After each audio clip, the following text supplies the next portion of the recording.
Hello दोस्तों, नमस्कार। आप सभी कैसे हैं? पार्थिव पुलिस जीके में आप सभी का स्वागत है। दोस्तों, यूपी पुलिस के मोस्ट इंपॉर्टेंट महत्वपूर्ण क्वेश्चन आपके लिए ला रहे हैं, जो आपकी एग्जाम ओरिएंटेड और बहुत जबरदस्त क्वेश्चन जो पेपर में कई बार पूछे जाते हैं। ठीक, चलिए शुरू करते हैं। क्वेश्चन शुरुआत करते हैं। यूपी में पंचायत राज संशोधन अधिनियम कब पारित हुआ? यूपी में पंचायत राज संशोधन अधिनियम कब पारित हुआ? 1992, 1994, 1995, 1996। तो 1994 में पंचायती राज संशोधन अधिनियम पारित हुआ पहली बार। ठीक, नेक्स्ट क्वेश्चन चलते हैं फटाफट। यूपी के सबसे दीर्घकालिक मुख्यमंत्री कौन थे? ये सबसे लंबे समय तक सीएम कौन थे उत्तर प्रदेश के? गोविंद वल्लभ पंत, एनडी तिवारी, चौधरी चरण सिंह, हेमवती नंदन, बहुगुणा। तो यूपी के सबसे पहले और सबसे लंबे समय तक गोविंद वल्लभ पंत जी थे। सबसे पहले भी थे, ये first chief minister of Uttar Pradesh. Uttar Pradesh के पहले मुख्यमंत्री गोविंद वल्लभ पंत जी थे। उनका कार्यकाल भी सबसे लंबा रहा। अभी तक किसी भी मुख्यमंत्री कार्यकाल इनसे ज्यादा लंबा नहीं रहा। ठीक, आगे चलते हैं। नेक्स्ट, यूपी की राजकीय भाषा क्या है?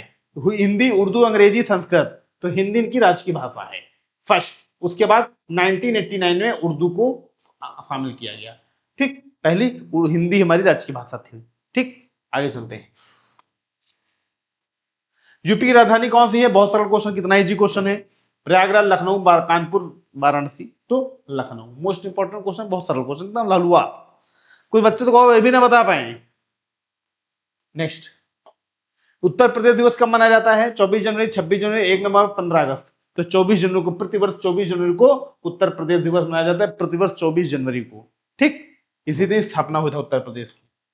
नेक्स्ट, यूपी का सबसे बड़ा जिला क्षेत्रफल के अनुसार कौन सा है माना जाता है? लखीमपुर खीरी, प्रयागराज, झांसी या गोंडा। तो यूपी का लखीमपुर खीरी जो है क्षेत्रफल के अनुसार सबसे बड़ा जिला माना जाता है। और प्रयागराज है जनसंख्या के मामले में माना जाता है। तो लखीमपुर खीरी जो है सबसे बड़ा जिला माना जाता है यूपी का। ठीक, आगे चलते हैं। काशी विश्वनाथ धाम किस शहर में है? मथुरा, अयोध्या, वाराणसी, प्रयागराज। काशी विश्वनाथ, भोले बाबा की नगरी, वाराणसी। कहां है? काशी विश्वनाथ वाराणसी में। ठीक, नेक्स्ट क्वेश्चन पे आते हैं। 1857 क्रांति में अवध का प्रमुख केंद्र क्या था? अवध का प्रमुख सेंट्रल पार्ट क्या था? बरेली, लखनऊ, कानपुर, झांसी। तो अवध के नजदीक क्या था? अवध फैजाबाद के अंदर लगता था, तो अवध के नजदीक क्या था? लखनऊ।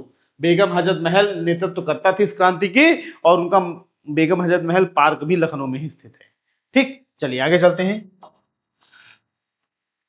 नवाबी संस्कृति किस शहर से जोड़ी जाती है? आगरा, लखनऊ, मेरठ, गोरखपुर। तो नवाबी संस्कृति लखनऊ, नवाबों का शहर कहा जाता है लखनऊ को, नवाबों का शहर, इसलिए नवाबी संस्कृति लखनऊ से जुड़ी हुई है। ठीक, चलिए आगे चलते हैं। संगम शहर, संगम किस शहर में मिलता है? कानपुर, वाराणसी, प्रयागराज, आगरा। तो प्रयागराज, जहां पे गंगा प्लस यमुना प्लस सरस्वती, तीनों नदियों का संगम होता है, गंगा, यमुना, सरस्वती। ठीक, कहां पे? प्रयागराज, यानी इलाहाबाद जिसे बोला जाता था पहले। नेक्स्ट, दुधवा राष्ट्रीय पार्क कहां पे स्थित है? बहराइच, लखीमपुर खीरी, पीलीभीत, शाहजहांपुर।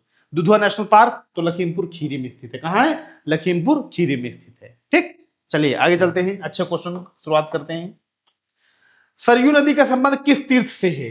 सरयू रिवर जो है किस तीर्थ स्थल में मानी जाती है? काशी, अयोध्या, वृंदावन या प्रयागराज। सरयू नदी कहा जाता है जहां पर बजरंगबली जी की पूजा की जाती है, और बजरंगबली का जो सबसे मुख्य वो है, कहां पे माना जाता है? तो अयोध्या में। अयोध्या में हम लोग बजरंगबली जी के दर्शन करने जाते हैं, और अयोध्या में ही भगवान श्री रामचंद्र जी के दर्शन होते हैं। तो सरयू नदी अयोध्या से संबंधित है। ठीक, सरयू में स्नान करके फिर लोग दर्शन करने जाते हैं। नेक्स्ट,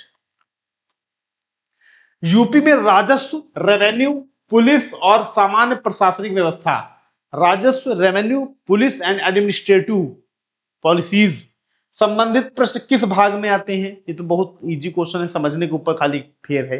गणित में, हिंदी में, सामान्य ज्ञान, रीजनिंग। तो सामान्य ज्ञान, जीके जीएस में क्वेश्चन पूछे जाते हैं, सारे क्वेश्चन जीके जीएस के अंतर्गत आते हैं। ठीक, चलिए आगे चलते हैं।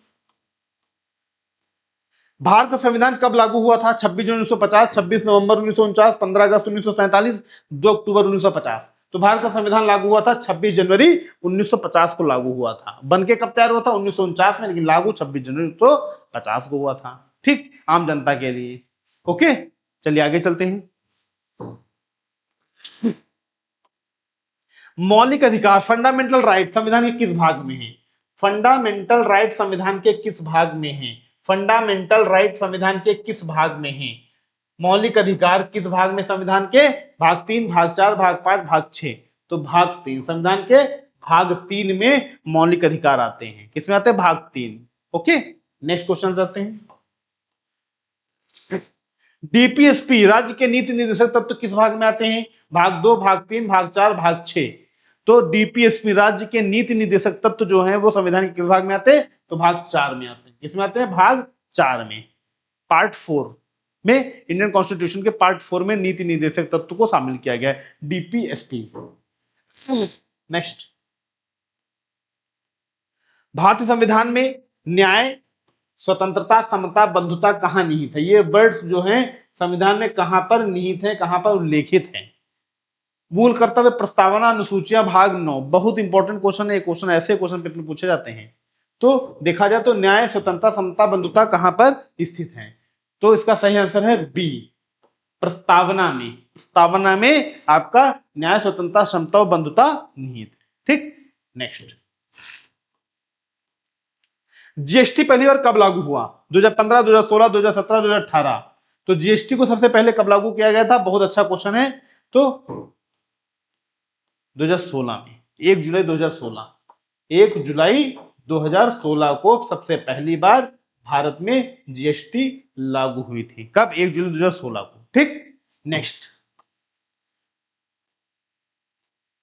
विमुद्रीकरण, डिमोनेटाइजेशन भारत में कब हुआ? मतलब मुद्रा का बदलाव, मुद्रा यानी कि पैसा का बदलाव कब हुआ? कब मुद्रा चेंज की गई? 2015, 2016, 2017, 2018। तो विमुद्रीकरण कब हुआ था? कितना अच्छा क्वेश्चन है। तो बी, 2016 में किया गया था।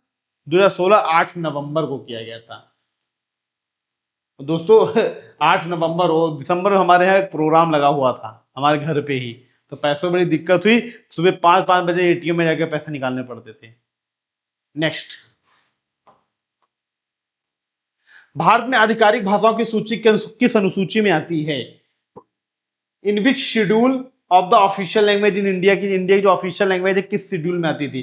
प्रथम, 8वीं, 9वीं या 12वीं? तो हमेशा 8वीं अनुसूची में भारत की ऑफिशियल लैंग्वेज आती थी। ठीक, आगे चलते हैं।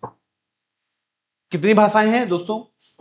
आधिकारिक भाषाएं कितनी हैं पता है?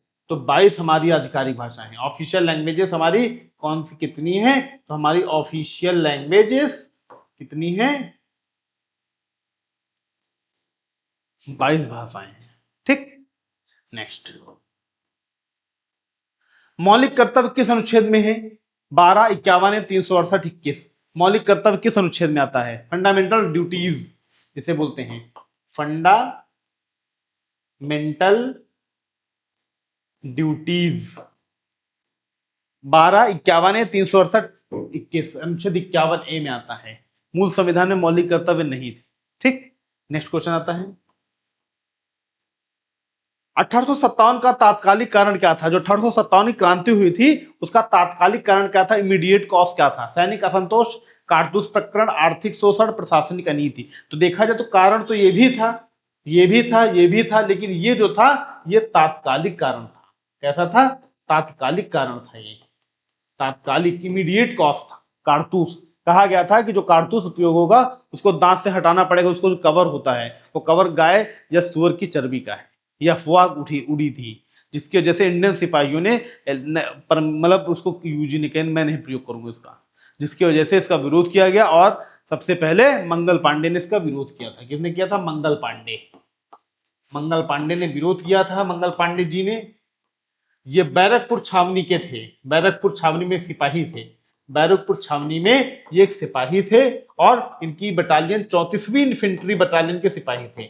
34वीं इन्फेंट्री बटालियन के ये सब सिपाही भी थे। 34वीं इन्फेंट्री बटालियन के सिपाही थे और उन्होंने इसका विरोध किया था सबसे पहली बार। ठीक, चलिए नेक्स्ट क्वेश्चन पे आते हैं। मगध साम्राज्य की प्रमुख राजधानी क्या थी? पाटलिपुत्र, तक्षशिला, वैशाली, कन्नौज। तो मगध की पाटलिपुत्र थी और प्राचीन काल में मगध सबसे मजबूत, सबसे पावरफुल, सबसे मतलब कि साम्राज्य फैलाव में सबसे ज्यादा इन्हीं का ही था। ठीक है, मगध का है, मगध की राजधानी पाटलिपुत्र थी। ओके, नेक्स्ट क्वेश्चन आते हैं।